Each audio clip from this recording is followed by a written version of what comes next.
પૂર વિસ્તારમાં નજીવી બાબતે બે જૂથ આમને સામને આવી ગયા, જેમાં 5 વ્યક્તિઓને ઈજા પહોંચતા સારવાર માટે ખસેડાયા। મસ્જિદ પાસે સાકિબની રિક્ષા સલીમને અથડાઈ જતા ઝઘડો થયો હતો, જે બાબતે તેઓ ગાયકવાડ હવેલી પોલીસ સ્ટેશન પહોંચતા બંને પક્ષ વચ્ચે સમાધાન થયું હતું। જો કે શનિવારના રોજ સાંજે ફરીથી તેઓ સમાધાન માટે હેબત ખાનની મસ્જિદ પાસે ભેગા થયા હતા, જ્યાં છરી જેવા તીક્ષ્ણ હથિયાર સાથે બંને પક્ષના લોકો સામસામે આવી ગયા હતા, જેમાં 5 યુવકોને ઈજા પહોંચતા તાત્કાલિક સારવાર અર્થે હોસ્પિટલ ખસેડવામાં આવ્યા। જ્યારે સમગ્ર ઘટનાની જાણ પોલીસને કરતા ગાયકવાડ હવેલી પોલીસે હત્યાના પ્રયાસ સહિતની કલમો હેઠળ ગુનો દાખલ કરીને વધુ તપાસ શરૂ કરી છે। 2 દિવસ પહેલા જમાલપુર વિસ્તારમાં એક હેબત ખાનની મસ્જિદ આવેલી છે।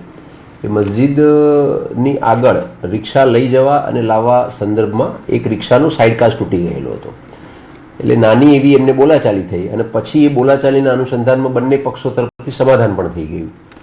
એ સમાધાન થયા બાદમાં ગઈકાલે ફરીવાર આ લોકો ભેગા થયા અને ત્યાં આ જે સમાધાન થયું હતું એના વિરુદ્ધમાં લોકો ઉશ્કેરાયા અને એકબીજાને મારવા લાગ્યા।